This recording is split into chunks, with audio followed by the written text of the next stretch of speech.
ماں تیرے قدموں تلے جب راکھ اٹھتی ہے تو سینے میں خلا جیسی کوئی شے گونجتی ہے.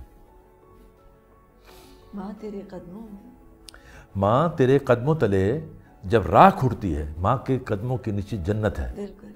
میں کیا کہہ رہا ہوں؟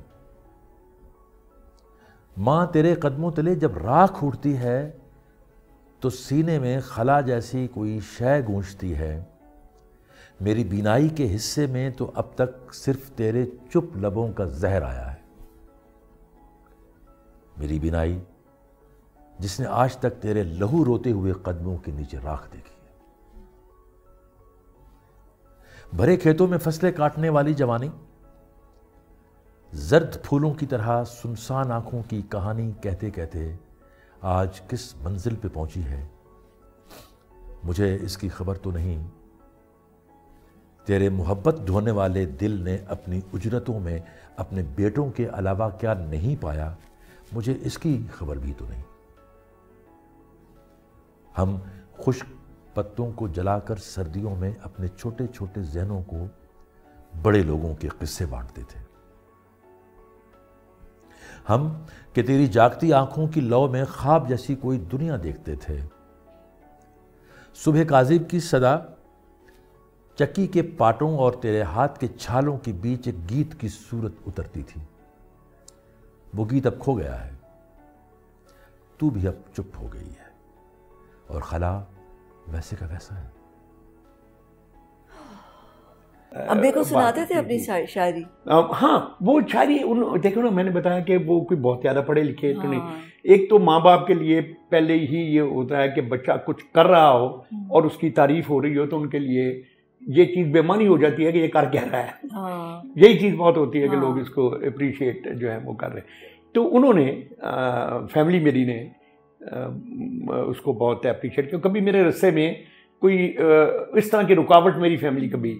تو باقی بھائی کیا کر رہے تھے؟ باقی وہی کر رہے تھے جو میرے باقی کزن کر رہے تھے. بہنیں تھیں آپ کی؟ میری 4 بہنیں اور 3 بھائی ہیں ہم. اچھا. اب ان میں سے ایک بہن اور ایک بھائی نہیں رہے، لیکن وہ بھی ان میں سے بھی کوئی ادھر آپ کی طرف نہیں اور آیا. پڑھائی زیادہ کرنے میں نہیں آیا؟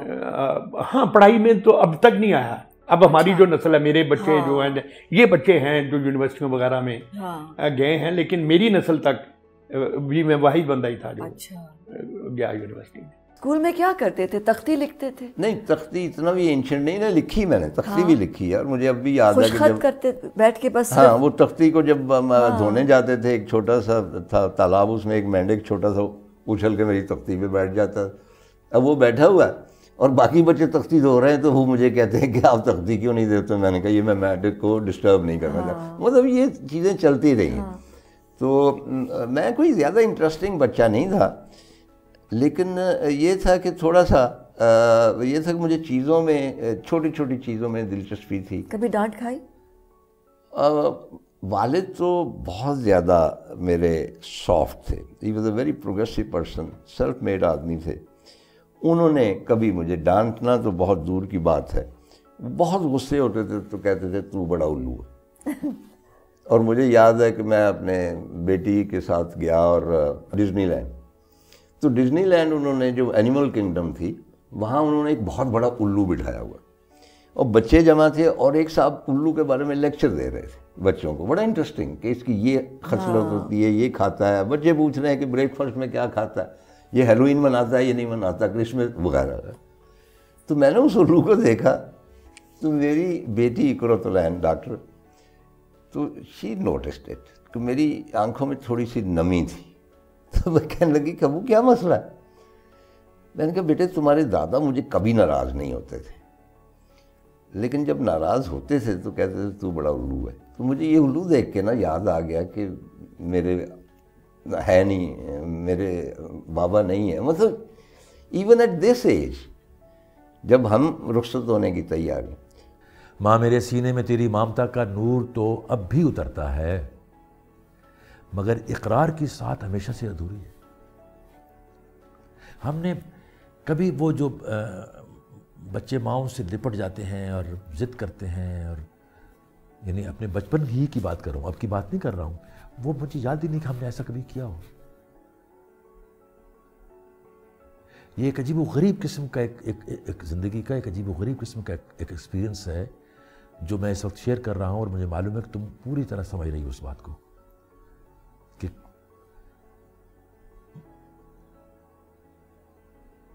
ماں محنتی بہت تھی.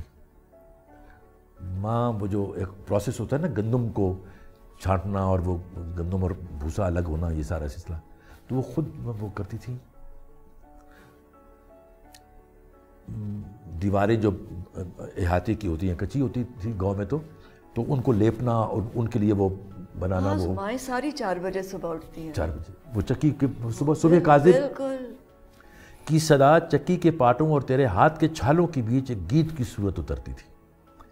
وہ گیت اب کھو گیا ہے، تو بھی اب چپ ہو گئی ہے اور خلا ویسے کا ویسا ہے. ماں میرے سینے میں تیری مامتا کا نور تو اب بھی اترتا ہے، مگر اقرار کی ساتھ ہمیشہ سے ادھوری ہے. جیسے مجھے کوئی احساس ہوتا ہے جب میں آپ کی اسکرپٹ پڑھتی تھی، جب میں آپ کے پلیز میں کام، کہ آپ کیریکٹرز کو بہت انٹرسٹنگلی بناتے تھے. لائک ان کی اپنی زبان ہوگی، ان کی اپنی بول چال، ان کا اپنا رکھ رکھاؤ، رویہ الگ. میں اور عثمان یہ ڈسکس بھی کرتے تھے کہ وہ کیریکٹرز بناتے ہیں، یعنی کہ سارے ہی ایک جیسی بات کر رہے ہیں، سارے ایک جیسے، سارے ہی فلاسفر بنے ہوئے ہیں. وہی اس میں بھی وہی بات ہے کہ وہ جو آبزرویشن ہے، وہ جو آبزرویشن آپ کی ہے. اور پھر تھوڑی سی دیکھیں، میں سمینہ میں اب بچوں کو بھی نوجوانوں کو بھی جب میں پڑھاتا بھی ہوں تب بھی یہی کہتا ہوں کہ ہمیں ایک بات کو بھولنا نہیں چاہیے کہ کچھ چیزیں ہمیں ملتی ہیں جن میں ہمارا اپنا کوئی اختیار نہیں ہوتا. جیسے ہمارے والدین ہیں، ہمارا پیدا ہونے کا ٹائم ہے، ہماری شکل و صورت ہے، وغیرہ وغیرہ بے شمار باتیں ہیں جن پر ہمارا کنٹرول نہیں ہوتا ہے. لیکن بہت ساری چیزیں ایسی ہیں کہ جن میں جو اگر آپ کے پاس آرٹ کی کوئی فارم ہو تو جب تک آپ کرافٹ یا سکل جو ہے اس سے ریلیٹڈ جب تک آپ اس کو سیکھتے نہیں ہیں اس وقت تک آپ اس کا حق ادا نہیں کر سکتے. مثلا آپ کی آواز بہت اچھی ہے، اللہ نے اچھی آواز دی ہے آپ کو، لیکن آپ اچھی آواز سے گانے کی نقل تو کر سکتے ہو، گا نہیں سکتے. اپنا گانا تو نہیں بنا سکتے نا، نقل کر سکتے ہو اپنی آواز کے. گانا بنانے کے لیے آپ کو موسیقی سیکھنا پڑتی ہے. تو اسی طرح اگر آپ رائٹر ہو اور آپ کو لکھنا آتا ہے تو لکھنا آنے کے لیے پھر آپ کو اس کے جو باقی چیزیں، مثلا آپ ایک کریکٹر لکھ رہے ہیں تو اگر آپ اس کریکٹر کو اسٹڈی نہیں کرتے، اس کی زبان کو آپ. مجھے کسی نے انٹرویو میں پوچھا کہ جی آپ کو اگر دوبارہ زندگی بسر کرنے کا موقع ملے تو کس قسم کی زندگی بسر؟ میں نے کہا ود مائنر ایڈجسٹمنٹس وہی، لیکن آلدو دے ڈائیڈ ایٹ مطلب رائپ اولڈ ایج، لیکن میرا جی چاہتا ہے کہ میری ماں کو 2-4 سال اور زندہ رہ جاتی، میرا باپ 2-4 سے. ہم کبھی نہیں چاہیں گے کہ پیرنٹس چلے، نہیں وہ نہیں چاہتے ہم. مجھے کسی نے کہا کہ آپ کے والد he was 84 when he died، تو میں نے کہا دیکھو یہ غلط ہے کہ بھئی ماں باپ بوڑھے ہو جائیں تو ان کا دکھ نہیں ہوتا، اتنا ہی زیادہ رفاقت ہوتی ہے نا. اب ہی واز 84 تو اس کا مطلب ہے کہ میرے ساتھ ان کی رفاقت دیکھو نا کہ کتنی تھی اس وقت، وہ 50 سال کی تھی. آپ کھیلتے تھے، جو بیج تھے آپ کے ارد گرد تو بچپن سے ہی رہے نا؟ نہیں وہ تو سبزیاں اور پھولوں کے بیج تھے. پھر ہمارا ایک فارم تھا پری پارٹیشن ایکچولی کشمیر میں جہاں سیڈ گرو کرتے تھے. اچھا. میرے والد صاحب وہاں 4-5 مہینے وہاں گزارتے تھے سری نگر. میں بھی گیا بچپن میں at the age of 4 or 5 میں سری نگر گیا اور مجھے تھوڑا تھوڑا یاد ہے. لاسز جو ہے نا وہ اتنے زیادہ ہیں اصل میں کہ ان لاسز نے درمیان میں ایک دیوار سی کھڑی کر دی. لاس آپ 2 چیزیں ہوتی ہیں. لاس آپ کو یا تو لاس ہوتا ہے جو بے زبان کر دیتا ہے آپ کو، سناٹے میں بدل جاتی زندگی، یا پھر ایک ایسی شدید قسم کی خوشی جس میں پھر آدمی مر جاتا ہے. لاسز فوراً نہیں مارتے ہیں، وہ اپنا پورا حساب چکا کر مارتے ہیں. آپ نے اپنے ابو کو معاف کیا؟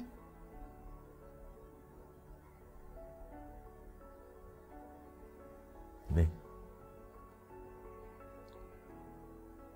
ہم دونوں محبت کی گواہی کی طلب میں اپنے اپنے دل کی جانب دیکھیں وہ چپ، یا ایک جو ریلیشن شپ پوری طرح سامنے نظر آ رہا ہے. آج ایسا لگ رہا ہے کہ جیسے میری نظم مجھے خود اب مجھ پر کھل رہی ہے اس مومنٹ میں. ہم دونوں محبت کی گواہی کی طلب میں اپنے اپنے دل کی جانب رخ کیے، اپنے خدا سے پوچھتے ہیں حشر کب تک آئے گا. یہ آپ کو کیسے پتا تھا یہ سب؟ یہ میں سمجھتا ہوں کہ ویری ینگ جب آپ نے شروع کیا. ہاں لیکن یہ آپ کو کیسے پتا؟ وہی میں کہتا ہوں نا کہ یہ کچھ چیزیں تو آدمی میں نے سیکھی نا، میں نے آپ کو بتایا میں نے اپنے بڑوں سے سیکھی، سینئر سے سیکھی، اور کچھ چیزیں جو ہیں وہ کیسے آتی ہیں وہ میرے پاس بھی اس کا کوئی جواب نہیں ہے. لیکن میں یہ سمجھتا ہوں کہ ہم لوگ، ہماری نسل بڑی خوش قسمت تھی اس اعتبار سے، خصوصاً میڈیا میں ہم لوگ جو ڈرامہ میں آئے، کہ اس زمانے میں بہت اچھے بڑے کاریگر لوگ، بڑے ہنرمند لوگ جو ہیں وہ ٹیلی ویژن میں پائے جاتے تھے، ہر شعبے میں، میوزک میں بھی اور ایون نیوز میں. مسلم الدین مجھے یاد ہے ہمارے دوست ہوتے، کمال کے آدمی تھے.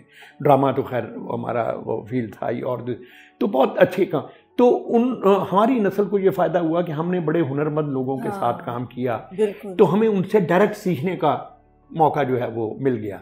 اور لیکن جو خرابی ہوئی ہے اور جس کے لیے میں ہمیشہ پی ٹی وی کو قصوروار ٹھہراتا ہوں، یہ مانتے ہوئے کہ ہمیں پی ٹی وی نے بنایا ہے، ہم پی ٹی وی ہی کی پروڈکٹ ہیں، ہمیں جو عزت ملی، جو نام ملے، اس میں پی ٹی وی کا. لیکن جس کو کہتے ہیں نا خود احتسابی، وہ بھی کرنی چاہیے کہ پی ٹی وی نے وہ جو ٹیلنٹ پورے ملک سے، را ٹیلنٹ جو ہے وہ جمع ہو گیا تھا اس کے پاس، انہوں نے پھر اس کو آرگنائز کرنے کی کوشش نہیں کی اور انسٹیٹیوشنلائز نہیں کیا. آپ نے کبھی بوئے بیج؟ نہیں، میں نے اپنے گھر میں اس میں سے اگی چیزیں؟ نہیں، گھر میں جو ہے، گھر میں تو مجھے بہت شوق ہے، کیونکہ ہمیں یاد ہے بچپن میں کہ یہ بہت ضروری تھا کہ آپ کوئی نہ کوئی پیڑ بوئیں، اس کا سمینا ایک کسی عام بیج کا پھوٹنا، آپ ڈیلی اس کو دیکھتے ہیں، it is a miracle. Yes. And you can, if you don't believe in God, you can believe in God just by looking. ایک اسپراؤٹ چھوٹی سی ہے، گاجر ہی ہوتی ہے نا، گاجریں لگی ہوئی ہیں، وہ ان کے پودے دیکھیں گے باریک باریک اس کے ہوں گے، اتنے نازک، مطلب آپ کو غور کرنے کی ضرورت. مجھے یاد ہے سعید اختر بہت فیمس میرے دوست بچپن کے آلموسٹ، تو مجھے ایک دن اس نے کہا کہ طاہر میں نے تمہارے ناول پڑھے ہیں، تو ان میں ڈسکرپشن بہت ہوتی پنجاب کی، لیکن میں نے کبھی بیل کی آنکھ کے بارے میں نہیں پڑھا. ایسی میں نے کہا بیل کی آنکھ میں نے کیا کرنی، بھی ڈسکرائب کریں. کہنے لگا کبھی بیل کی آنکھ کو غور سے دیکھو، کبھی پرندے کی، کبوتر کی آنکھ کو غور سے دیکھو. اور میں نے سمینا واقعی دیکھا، it was a wonderland. تو مطلب ہے کہ یہ نیچر جو ہے، یہ ضروری نہیں کہ آپ کے سامنے ایوریسٹ کھڑی ہو تو اور K2 ہو تو آپ متاثر ہو. ایک چھوٹی سی چیز پہ آپ غور کریں، ڈیٹیل پریسیشن، اور ایک آؤٹ لائن ہوگی اگر، اور جو اس طرح کر کے بہت amazing. I agree with you. اور ہر آنکھ مختلف ہے، انسانوں کی بھی اور بالکل جانوروں کی بھی اور پرندوں کی بھی.